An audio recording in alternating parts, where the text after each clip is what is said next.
Connie is a force of nature. She knows what the goal is, she knows what she wants to achieve, and she knows how to get it done. It is really amazing, the strength, the grit, the kindness that you find in one package in Connie Duckworth. She is a determined, serious, demanding kind of person, but it's layered with compassion.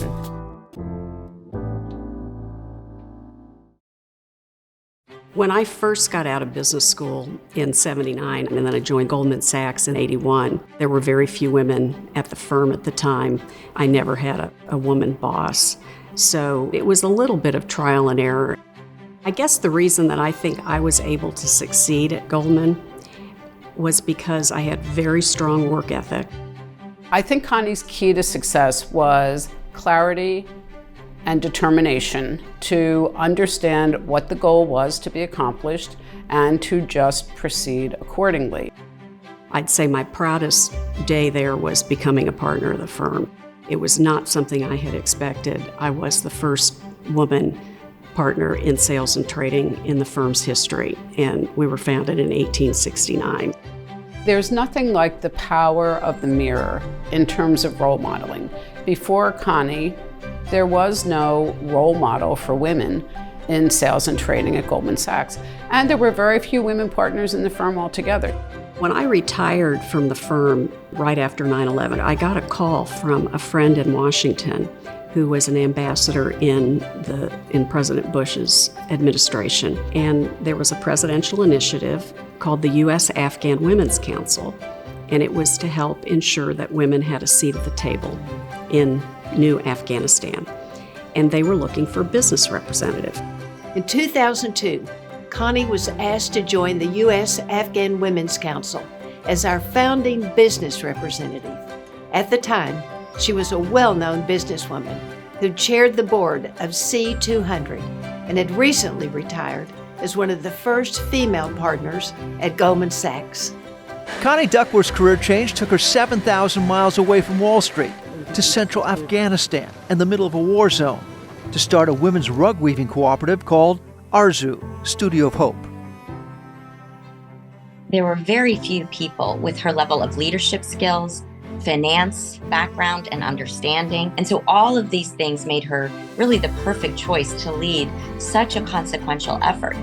So we started with a job, because when that woman can be the only breadwinner in the family, suddenly she gets treated with a lot more respect at home. Connie sees the world through a business lens. As she says, she who writes the check controls the agenda. That proved to be especially true in Afghanistan, where women earned respect and power if they could keep a job and contribute to the household. By taking out the middlemen, Connie put the money directly into the weavers' pockets. These women develop pride in their work, and they earn the respect of their husbands and other men in their communities. But I have to say, if I take inspiration from anybody, it's the women in Afghanistan. These women have unbelievable grit, unbelievable coping skills, and they will do whatever they need to do to support their families. I think the fact that she has been a mother to 4 people, which resonates with me as also a working mother.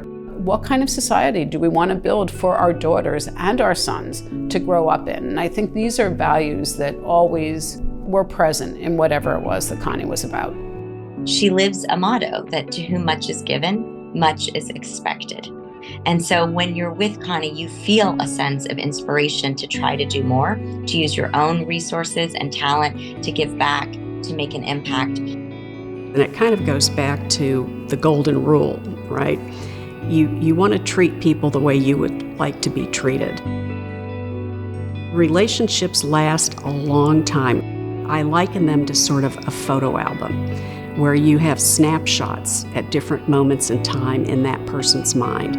And when they flip through their photo album, they can either see you grimacing and being not very nice, or they can see you as a helpful friend and colleague. And that makes a huge difference.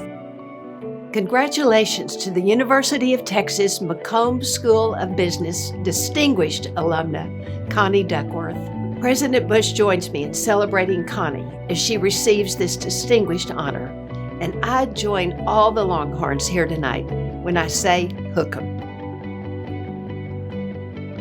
For her determination and success in business and her commitment to empowering women everywhere, we welcome Connie Duckworth into the McCombs Hall of Fame.